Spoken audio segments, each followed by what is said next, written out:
Bueno, sí. Buenos días a todos, alumnos, maestros, invitados, público en general. Precisamente el día de ahora me toca tratar de hacer una concientización de lo que es un planeta azul. Es un planeta que el 75% de la corteza terrestre es agua. Entonces, ¿por qué preocuparnos por tratar el agua? ¿Por qué preocuparnos si tenemos 75% de nuestro planeta que es agua? Pues resulta que de ese 75%, el 97.5% es agua salada. El 97.5% es agua salada. El 2.5% es el agua dulce. Entonces, si hablamos en volumen, pues 2.5 es muchísima agua. No tendremos problemas nunca, pero resulta que esa tenemos que tenerla, tenemos que sacarla, va en los ríos, va en todo, en lagunas, etcétera, etcétera. Entonces, ¿por qué preocuparnos? Va, es un mundo de agua todavía. Pero resulta que de este 2.5%,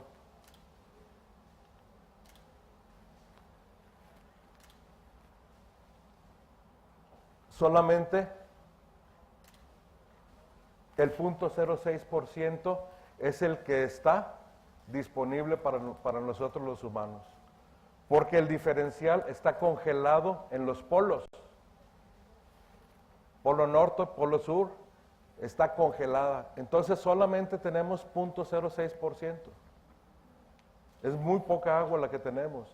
Entonces, aquí es donde empieza la preocupación de el por qué tratar de cuidarla y de reciclar. Porque si se ponen a analizar, 0.06 de toda el agua en el mundo es prácticamente nada. Aunque vemos que en Brasil el río Orinoco, todos esos ríos llevan muchísima agua, pero todo se va al mar. No la estamos aprovechando. Y no la podemos traer de un lado para otro, ¿verdad? Porque sería incosteable. Entonces, un poquito más de estadística. Si somos 7,000 millones de habitantes y el 11% no tiene acceso a agua, imagínense en qué situación tan crítica estamos. El 11%, estamos hablando de 770 millones de gentes que no tienen acceso al agua, que tienen que ir y traerla, acarrearla en botes, traerla de donde pueden, bañarse una vez al mes, tomar el agua totalmente racionada. Y nosotros que tenemos el servicio, estamos desperdiciándola, estamos dejándola que se vaya. En los países desarrollados, estamos hablando aún de Estados Unidos, de Rusia, de todos esos, aún así tenemos 10 millones de gente que no tienen acceso al agua. Es posiblemente porque no llegan los servicios hasta donde están sus comunidades, porque viven en comunidades muy alejadas. Pero en Latinoamérica 32 millones de gente no tienen acceso al agua. Entonces es realmente alarmante. En África pues ya sabemos que tienen un problema pesadísimo de agua, ¿verdad? Entonces, para que nos demos una idea de cómo está la situación, esto es el consumo per cápita en los diferentes países. Un ciudadano de África tiene 64 litros por habitante. Eso es muy poco. Si ustedes consideran que cuando se bañan, si es un tinaco, si es de gravedad, ¿sí?, salen aproximadamente 20 litros por minuto. ¿Cuánto tardan en bañarse? ¿5 minutos? Ya se acabaron lo que se consumiría un ciudadano africano de Chad. ¿Sí? Lo que tarda 3 minutos en bañarse es lo que consume un ciudadano. Entonces, si nos vamos a que en México tenemos 2,000 litros por cada uno de los ciudadanos, estos son números muy gruesos que donde se toma el total del consumo nacional, lo dividen entre el número de habitantes. Y esto es solamente del agua potable, no se toma en cuenta lo que se utiliza para el riego. Definitivamente lo que más consume agua en México es la parte agrícola, ni siquiera la industrial, es la parte agrícola, porque todavía tenemos sistemas de riego muy obsoletos que le llaman sistemas de gravedad, donde todo está haciendo que lo mandan a los surcos y se aprovecha una parte, lo demás se evapora, arrastran partes del suelo que traen calcio, magnesio, y todo eso se va otra vez al mar. Entonces se desperdicia mucho. Para que se den una idea, en la agricultura, en una hectárea de gravedad se consume aproximadamente 1 metro cúbico por hectárea para un riego.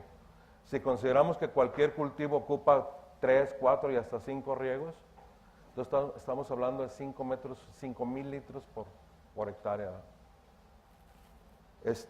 Entonces, si nosotros tecnificamos el campo, vamos a bajar muchísimo, porque con un 10% del consumo de este tipo de agua, metiéndolo en cazasombra, que le llaman ahorita, ni siquiera viveros, con el 10% se obtiene 5 veces más producción que en un campo agrícola a gravedad. Y si lo metemos a nivel vivero, todavía podemos reducir la mitad de ese consumo del cazasombra. Entonces tenemos que eficientar el campo, tenemos que tecnificarlo. Pero bueno, volviendo a esto, 2,000 litros por ciudadano, cuando realmente los estándares nos dicen que de acuerdo al tipo de clima que tengamos, cálidos, semicálidos, aquí están los rangos de temperatura en que se manejan para clasificar los tipos de clima. Y de acuerdo a este tipo de clima, lo trasladamos acá y vemos en el tipo de vivienda popular, media y residencial, los consumos que se tienen por persona. Entonces, si hablamos que un residencial consume 340, eso debe de consumir, pero realmente está consumiendo 2,002 litros, entonces estamos hablando que está 7 veces más alto el consumo. Y ahí es donde entra la concientización de nosotros, o sea, hay que empezar a reducir nuestros consumos, no es sacrificarnos, es tener una cultura del ahorro de agua. ¿Qué es esto? Bueno, regaderas con ahorradores de agua.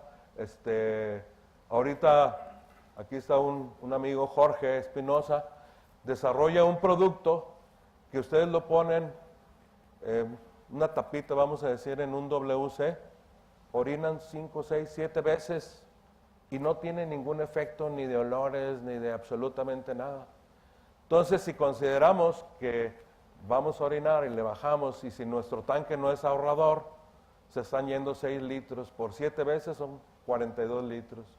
Si usamos este producto, ¿sí?, y lo hacemos 6 veces por una, estamos metiendo 6 litros. Ahora, si metemos un ahorrador, con 3 litros, estamos ahorrando toda esta cantidad de agua. Estamos ahorrando 39 litros en un día por cada casa. Si tenemos 2 WCs, estamos hablando del doble. Ese tipo de situaciones, ese tipo de tecnologías son las que realmente nos ayudan. Si ahorita tienen la oportunidad, lo primero que tienen que hacer es cambiar sus WCs a ahorradores. Hay que empezar a bajar. Si ustedes en su jardín, en su casa tienen unos jardines, ¿qué pasa cuando llegan y riegan y no tienen el control? ¿Sí? Dejan prendido ahí el reguilete que esté mojándose. ¿Qué le está pasando al agua?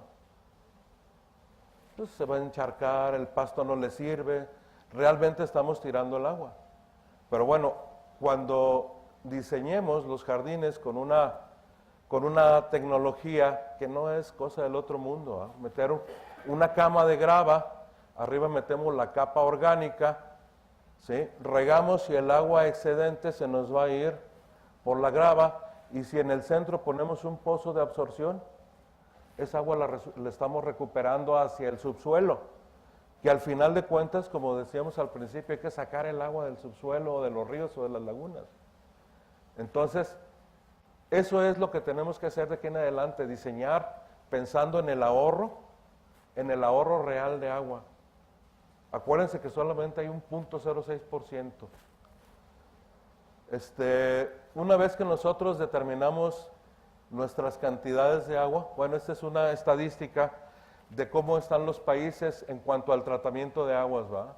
Aquí tenemos que los países desarrollados están tratando el 70% del agua. Los países con ingresos medios como México tiene 35% y los países pobres solo el 8%. Entonces, nosotros en este renglón del 35% tenemos que ser mucho más eficientes y subirlo. Tenemos que subirlo al 70, al 80%. ¿Sí? ¿Cuáles son las soluciones? Lo que platicábamos.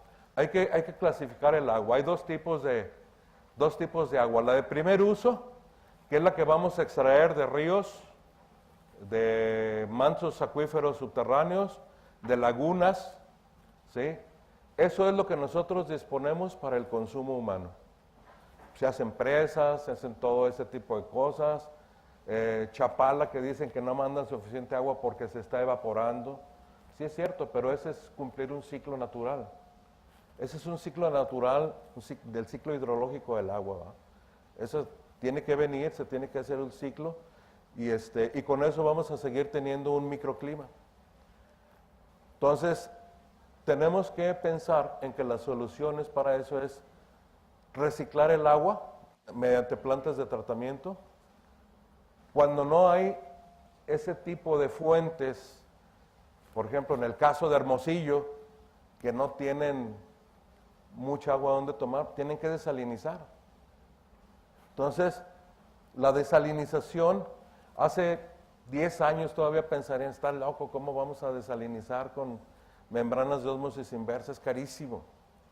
Ahorita la tecnología ha avanzado tanto y los precios han caído tanto que ahorita el desalinizar el agua nos cuesta 90 centavos de dólar hacerla potable, totalmente potable. ¿Saben cuánto nos cuesta aquí el agua en Guadalajara? Se supone que tenemos 20 metros cúbicos disponibles por casa. Después de eso, y por eso pagamos una cuota fija que nos sale como en 27 pesos más o menos el metro cúbico. Después de eso nos empiezan a cobrar y llegamos a niveles de que el agua nos puede costar 40 pesos el metro cúbico. 40 pesos el metro cúbico, si desalinizamos nos cuesta 90 centavos de dólar, 18, pónganle 10 pesos, 20 pesos por metro cúbico. Entonces, ¿por qué está tan caro aquí? No sé, ineficiencias. Pónganle como quieran, ¿verdad? Pero esta es una solución en donde no hay agua. ¿Sí? Y la otra, lo que les comentaba, la optimización del recurso. En el momento que nosotros optimicemos toda la agricultura que está en la parte norte de la laguna de Chapala, toda la cuenca del Lerma que se le llama, cuando nosotros optimicemos eso nos va a llegar agua a la laguna de Chapala y vamos a tener otra vez nuestro lago. Pero mientras esto no suceda, tenemos que hacerlo. Más adelante les voy a platicar que hay un programa para la recuperación del Alto Lerma, de la cuenca del Alto Lerma, donde se pretende precisamente lograr esta situación. Bueno, les decía que tenemos que identificar el agua. El agua de primer uso es la que vamos a consumir nosotros. Pero, ¿qué vamos a hacer con esa agua? O sea, ¿cómo sabemos que es apta? ¿Cómo sabemos que la podemos usar sin que nos enfermemos? ¿Va? Porque ahorita lo vemos, Torreón que tiene agua con cianuro, ¿sí? Guadalajara que tiene un alto índice de sílice. ¿Es bueno para nosotros? Pues no, el sílice nos va a ocasionar cálculos renales, nos está afectando. Entonces, lo primero que tenemos que hacer cuando tomamos un agua, imagínense, llegan a un lugar, no hay agua, no hay servicios, les dan la oportunidad de perforar un pozo, sacan el pozo y lo primero que tienen que hacer cuando empiecen a sacar el agua es medir cuánta agua les da. Entonces se tiene que descargar abierto durante una semana. Con eso les va a dar la medida real de lo que pueden obtener de ese pozo. Y una vez que hayan pasado esa semana, ya se limpiaron los lodos con los que se perforó, los lodos de perforación, la bentonita, lo que se ha usado. Y en ese momento tenemos que tomar una muestra del agua. Ese es el análisis físico-químico, o sea, ¿qué es lo que tiene el agua? ¿Qué es? ¿Puede cumplir? ¿No cumple? Tenemos un parámetro que es esta norma que emite la Secretaría de Salubridad, que nos dice si es apta o no es apta el agua.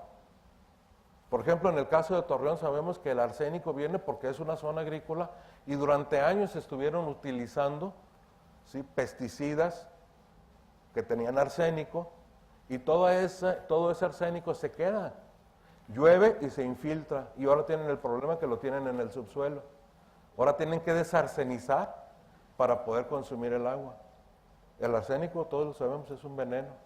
El organismo tolera cierta cantidad que la puede desechar, pero si no la elimina, es acumulable hasta que nos mata, ¿verdad? Entonces, siempre al principio de cualquier proyecto de agua potable, necesitamos saber qué tipo de agua estamos utilizando. Con eso vamos a determinar los parámetros que están dentro o fuera de esta norma. ¿Sí? Cuando nosotros ya determinamos, podemos diseñar un proceso. Podemos diseñar un proceso de tratamiento. Entonces, cuando diseñemos el proceso, vamos a hacer un balance hidráulico. ¿Qué es el balance hidráulico?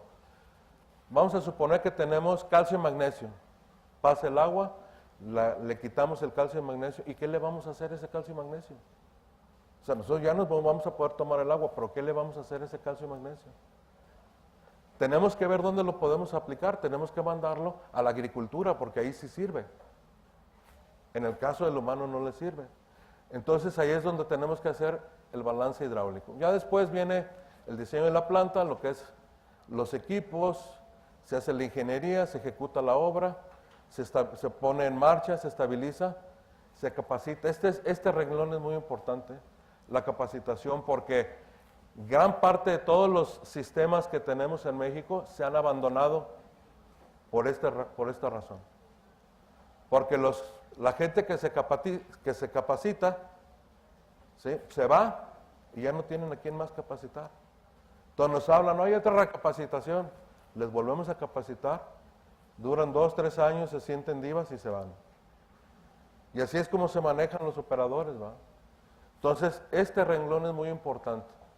Cuando hagan la capacitación tienen que capacitar 10, 15 gentes para que todos sepan cómo operarlo y no se paren. ¿Sí? Entonces, vamos a ver esto. Este es un sistema que se diseñó para un hospital. Esta primera sección es la parte de agua de primer uso, el agua potable. Ellos están comprando, ahorita actualmente están comprando 130 metros cúbicos. No los están comprando al CIAPA, pero aparte tienen un sistema, un proveedor que les lleva agua con pipa para emergencia, para no depender de un solo suministro.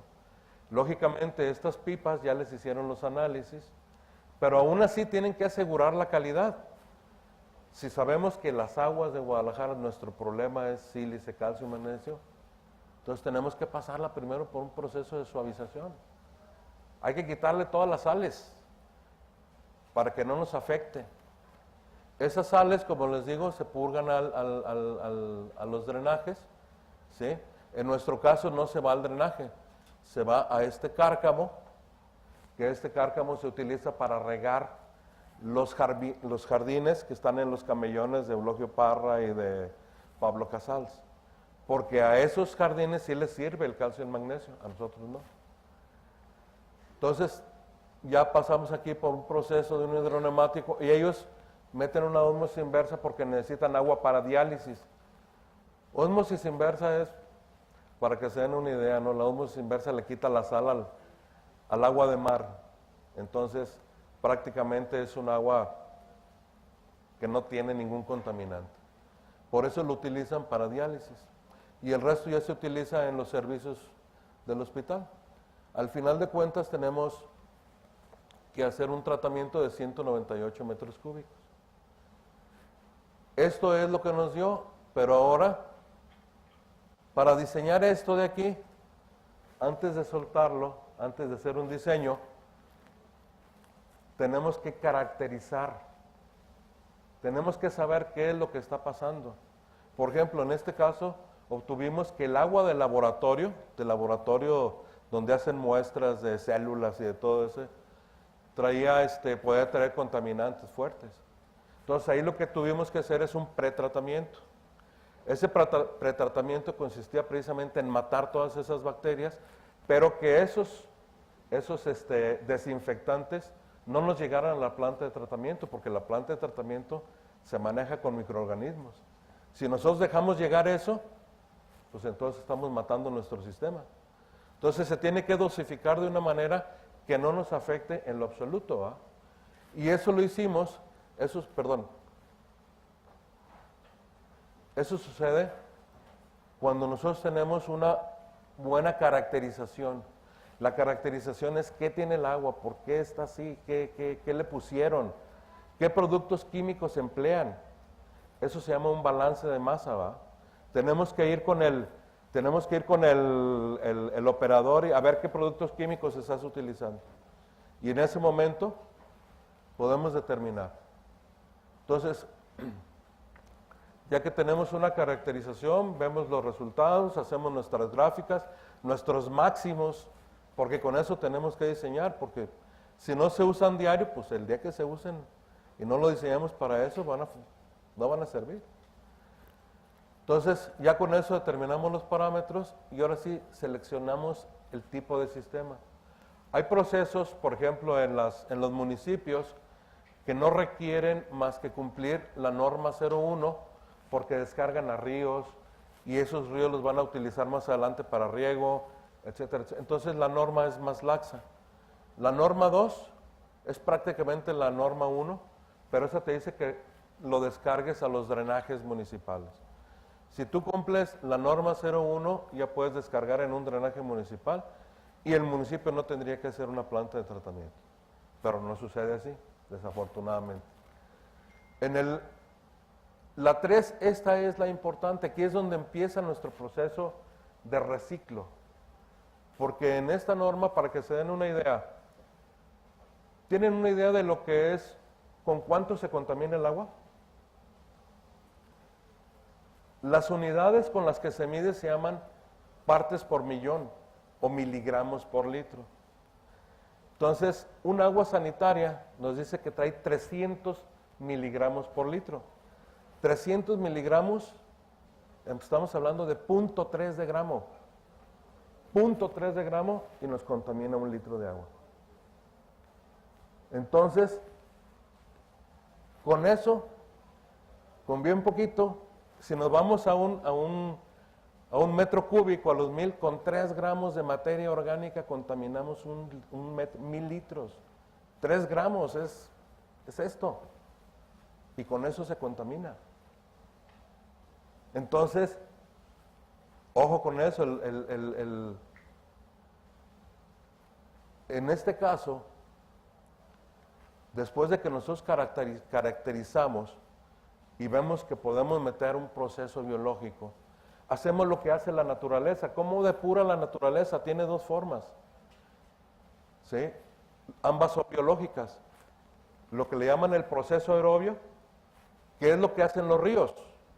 Los ríos, llega el agua, se contamina, se empieza turbulencia, se está oxigenando y entonces los microorganismos empiezan a vivir y empiezan a hacer su biodegradación. A los remansos, a las partes donde no hay mucha turbulencia y los mismos microorganismos empiezan a ir hacia las orillas. Y luego, ¿cómo se desinfectan? Después de donde tienen esos microorganismos que ya se hicieron a un lado, se empieza a desinfectar naturalmente con lo que es la clorofila de las plantas que viven ahí. Por eso es que ustedes van a ver que se llenan de tule, que se llenan de unas lemnáceas, porque todo eso generan esos desinfectantes. Entonces eso es el proceso biológico aerobio. El anaerobio, el agua se estanca, los microorganismos se empiezan a cubrir porque no quieren que les entre ni aire ni luz y empiezan a generar arriba unas natas de plantas, de lodo, para que se haga la fermentación y se haga la biodegradación. Y esos, después de que pasan por ese proceso, se tienen que ir otra vez a un proceso natural de desinfección con plantas, para que la clorofila sea el que les haga el proceso. Nosotros todo eso que hace la naturaleza lo hacemos, pero controlado y en tamaños muy pequeños. Hacemos lo que un río tarda 3 días, nosotros lo hacemos en 24 horas, pero controlado. Entonces, ahora sí vamos a la siguiente. Todo esto es los tipos de procesos. Por ejemplo, los procesos físicos son lo que les decía hace rato con lo del laboratorio, ¿verdad? Que tuvimos que matar los microorganismos patógenos para que no nos llegaran a la planta y pudiéramos hacerlos que se crezcan y se desarrollen. Entonces creamos un caos, ¿verdad? Esos son los procesos físicos: sedimentación, flotación. Pero, por ejemplo, en la caracterización, aquí les voy a poner un ejemplo de una industria. Esta industria hace sulfato de cobre. ¿Saben cuántos días tardamos en caracterizar esta agua? Tomamos más de 120 muestras y estuvimos probando en el laboratorio hasta que logramos un modelo. ¿Qué era lo que pasaba? Ellos tienen metales pesados. La teoría dice que si bajas el pH, los metales se separan y se precipitan. Pero no puedes tirar un agua con un pH muy bajo. Un agua ácida no la puedes tirar. Entonces, levantas otra vez a neutralizar y se volvían a solubilizar. Entonces, después de tanto buscar y buscar, encontramos que el hidrosulfuro de sodio atrapaba y los precipitaba, y a la hora que subíamos otra vez el pH, ya no se disolvía. Y con eso resolvimos un problema de metales pesados. Este sí es veneno puro, ¿eh? Que se va a ir en un drenaje y que no nos va a tocar a nosotros a lo mejor, pero les va a tocar 100 kilómetros abajo a la gente que lo esté usando, ¿eh? Esto es lo que tenemos que hacer, y este es un proceso físico-químico, ¿sí? Después, todos estos lodos que se obtienen, todos estos lodos químicos, los separamos aquí y se tienen que mandar a confinar. Empresas especializadas que los agarran y los destruyen. ¿Cómo los destruyen? Los pueden incinerar, los pueden neutralizar, pueden hacer muchas cosas. Ese ya es otra área. Vamos a hablar un poquito de esto. ¿Por qué? ¿Por qué debemos de tratar las aguas? ¿Porque nos dice la ley? ¿Porque realmente estamos conscientes de que no debemos de hacerlo? ¿O porque no hay agua? Yo creo que las tres juntas, ¿verdad? Porque nos obligan, porque no debemos de hacerlo y porque además nos cuesta. Por las tres. La legislación nos habla de 3 leyes. La primera, sí, para no meternos en muchos asuntos, la primera nos dice qué son los contaminantes y las normas. La segunda nos dice quién es el responsable de este tratamiento. Prácticamente nos dice, el que contamina tiene que encargarse de sus aguas. Y esta es la que nos dice cuánto nos va a costar si no lo hacemos. Entonces, ¿necesitamos que nos pateen el bolsillo para podernos concientizar? Yo creo que no, ¿va? Yo creo que no. ¿Cuáles son los beneficios de reciclar? Como les dije ahorita, si el tratar el agua de mar es más barato que comprar el agua de un municipio, pues de ahí empezamos, ¿no? Cuando reciclamos, ahorita vamos a ver un ejemplo, reducimos la compra del agua nueva porque estamos reciclando. Luego, dejamos de pagar los derechos por descargar. Y finalmente, dejamos de sacarle agua a los acuíferos. Aquí les voy a poner un ejemplo. Es un proyecto para un parque industrial. Este parque industrial va a consumir 7 litros por segundo, 604,000 metros cúbicos en el día. Se usa el agua, aquí ya está el agua potable aquí, se utiliza en los servicios, se trata el agua. Entonces vimos que no había mucha disponibilidad de agua en la zona. Si metemos todo este proceso, después de este proceso, ya podemos nosotros utilizar el agua para regar en áreas verdes, en contacto con humanos, sin ningún riesgo. De hecho, si hacemos una buena desinfección, ya no la podemos tomar. Ya no la podemos tomar porque traemos 20 miligramos por litro, 0.02 de gramo, y ninguno es bacteria, ni virus. Entonces no la podemos tomar perfectamente, pero por situaciones psicológicas no lo hacemos. Pero de todas maneras esta agua la aseguramos y la metemos a un sistema de ósmosis inversa. Con este sistema recuperamos el 70% del agua y el resto lo mandamos a riego. Pero vimos que no disponíamos de los 181 metros cúbicos que requiere el proceso para mantenerse lleno. Entonces, ¿qué hicimos? Este rechazo lo metimos a otra ósmosis inversa y recuperamos 108 metros más y solamente vamos a comprar 75. Ahora, pero ¿cuál es el beneficio de todo esto? ¿Verdad? ¿Por qué tanto equipo? ¿Por qué tanto asunto? Por esto. Estos números. Si nosotros compramos el agua de primer uso, ¿sí? Estamos considerando que eso es lo que les decía, la cuota administrativa, que son los 48 pesos por los 20 metros cúbicos. Luego los primeros 250 metros cúbicos nos cuestan esto. Y después de los 200 metros cúbicos nos van a costar 37 pesos el metro cúbico.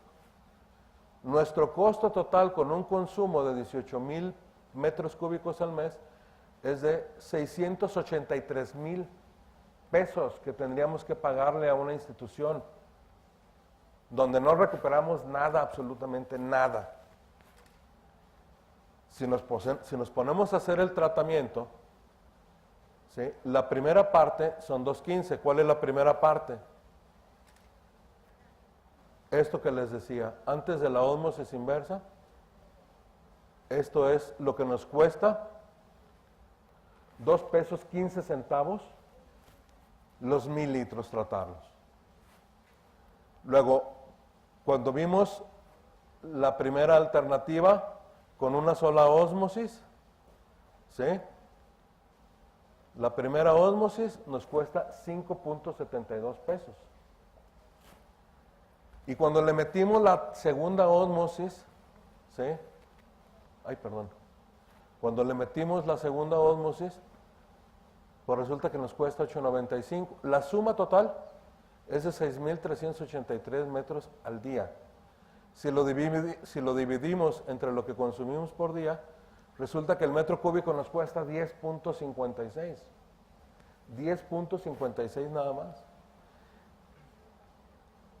Lo multiplicamos por los metros cúbicos que necesitamos al mes y tenemos una erogación de 191. Y tenemos el diferencial entre lo que tendríamos que pagar y lo que nos cuesta realmente es de 492,000 pesos. Quiere decir que el costo de todo el proyecto son 10,5 millones de pesos, lo dividimos entre esto que nos estamos ahorrando y el proyecto se paga en 21 meses. En 21 meses se paga.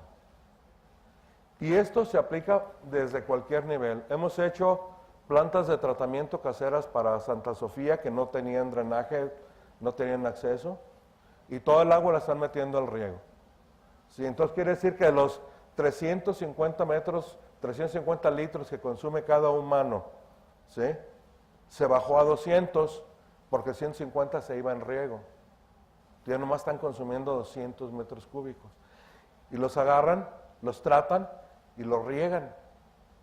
Entonces, se están ahorrando 150 litros por persona. Pónganlo a 40 pesos. Entonces, todos estos proyectos son rentables. Todos son autofinanciables. ¿Sí? Hemos tenido proyectos que se pagan en 8 meses.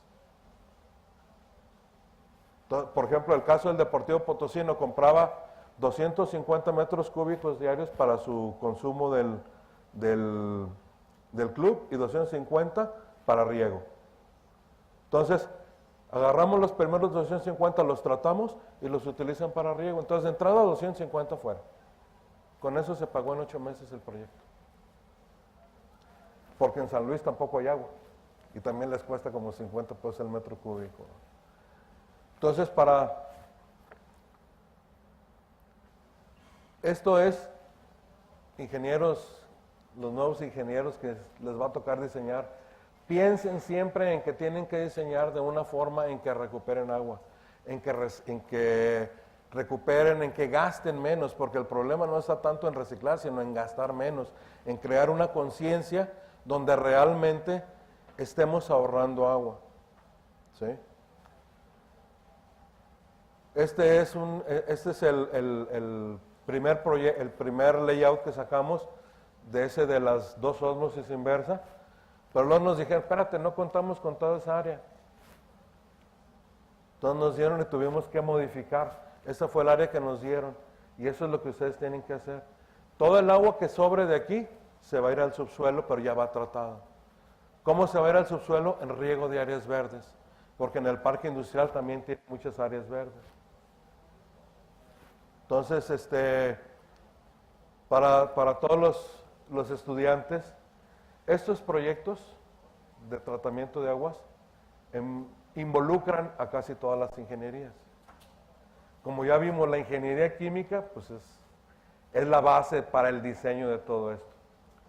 Luego la ingeniería civil, que la ingeniería civil, pues tienes que diseñar, calcular tus tanques de concreto, tus armados, todo eso es la ingeniería civil. Luego vienen los equipos, las bombas, los filtros, las tuberías, y ahí estamos involucrando la ingeniería mecánica. Después, todos los equipos que ponemos aquí hay que conectarlos para que funcionen. Aquí es donde intervienen los ingenieros eléctricos. Entonces, para que se den una idea, hay plantas de tratamiento que sus clarificadores son de un radio de 50 metros. 50 metros de radio, o sea, 100 de diámetro, ¿sí? Y tienes que poner puentes, ingenieros civiles, de 50 metros, y aparte, para soportar las rastras del fondo y de la parte de arriba. Y no nomás es soportarlo, se tienen que mover, tienen que girar. Entonces, para que vean todas las áreas de la ingeniería que incluye esto, ¿va? Aparte de la ingeniería eléctrica, entra la electrónica. Porque todos estos equipos tienen que tener una secuencia de operación. Y esa secuencia de operación se llama automatización.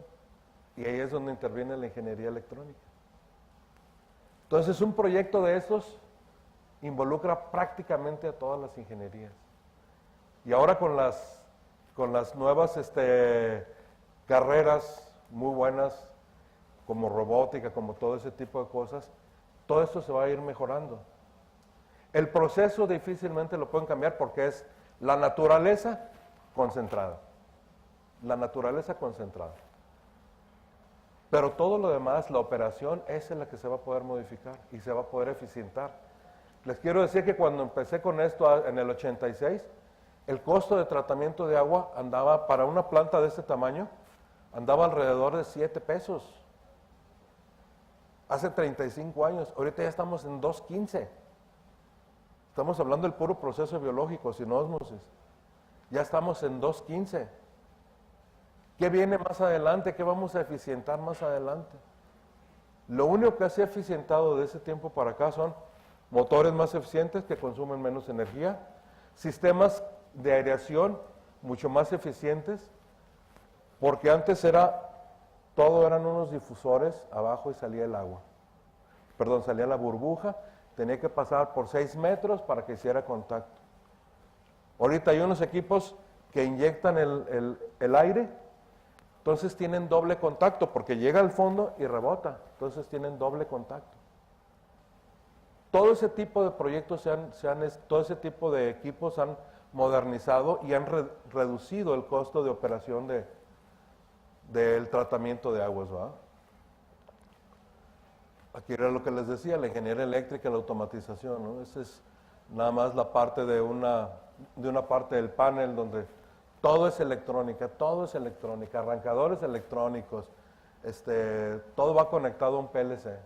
Todo lo tiene que manejar el cerebro de la planta. ¿Sí?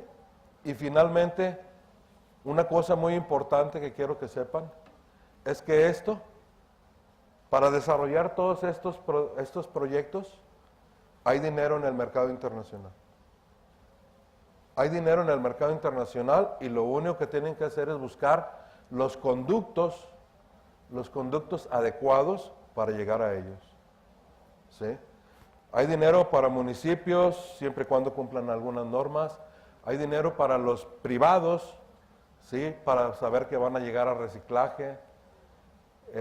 Todos los proyectos son evaluados. Pero si llegamos a cumplir esto, definitivamente podemos tener acceso a esos recursos, ¿va? Y finalmente otra vez lo mismo, ¿va? ¿Por qué preocuparnos por reciclarlo? Es mucho más económico que usar agua de primer uso. Fíjense, para que se den una idea, cuando agarramos agua para desalinizar, la membrana para desalinizar necesita 900 libras por pulgada para pasar por esa membrana. Conviértanlo a caballos de potencia. Cuando el agua es dulce, después de tratar solo necesita 200 libras de presión. Entonces, por eso es procesos biológicos, otra vez ósmosis, y recuperamos el 70%. ¿Sí?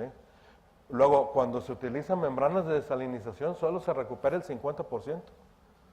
Conforme empieza a saturarse la membrana, empieza a bajar la producción, al grado de que nada más les da, a los 4 o 5 años les da 30-35%. Entonces, entre más reciclemos el agua dulce, vamos a poder conservar ese 0.06% del que disponemos.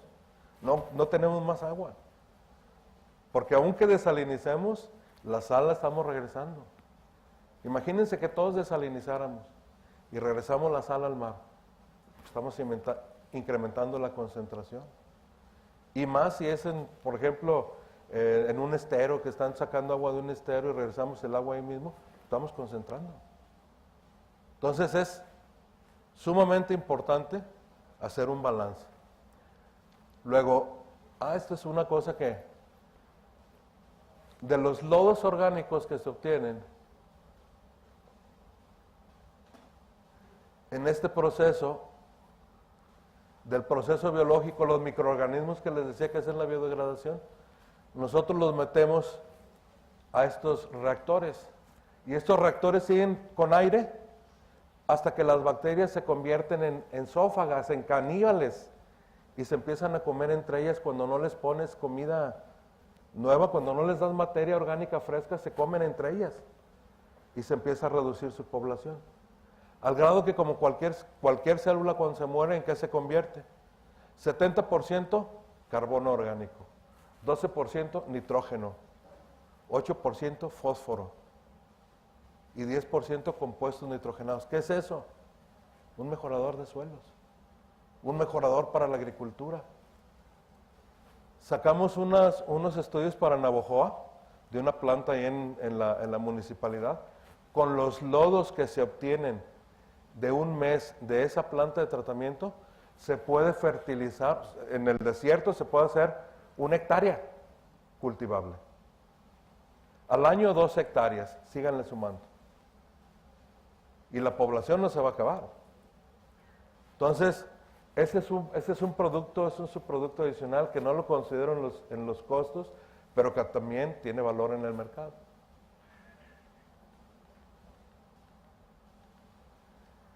Y lo más importante es que debemos de crear una cultura y debemos dejarle las bases establecidas a todas las futuras generaciones, ¿verdad? Porque yo quisiera que mis nietos no tuvieran la bronca que tenemos. Se ha hablado que la Tercera Guerra Mundial es por agua, pues si nomás tienes el 0.06% disponible, me suena lógico, ¿verdad? Me suena lógico que eso sea. Entonces, esto es lo más importante. Tenemos que sembrar la semilla para que las futuras generaciones se queden con una cultura del agua y que se enseñen no a reciclar, sino a consumir menos agua. ¿Sí? Hacerse más conscientes y consumir menos agua. Pues bueno, eso es lo que les quería transmitir, ¿verdad? Ahora sí, a sus órdenes, si hay...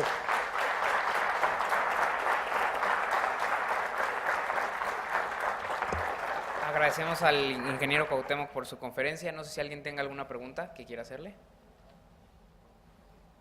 ¿Alguna pregunta? Pues muchas gracias, ingeniero, nuevamente. A nombre de la Facultad de Ingeniería y de nuestra Escuela de Ingeniería Civil y Administración, le quisiéramos entregar un reconocimiento y un obsequio. Muchas gracias.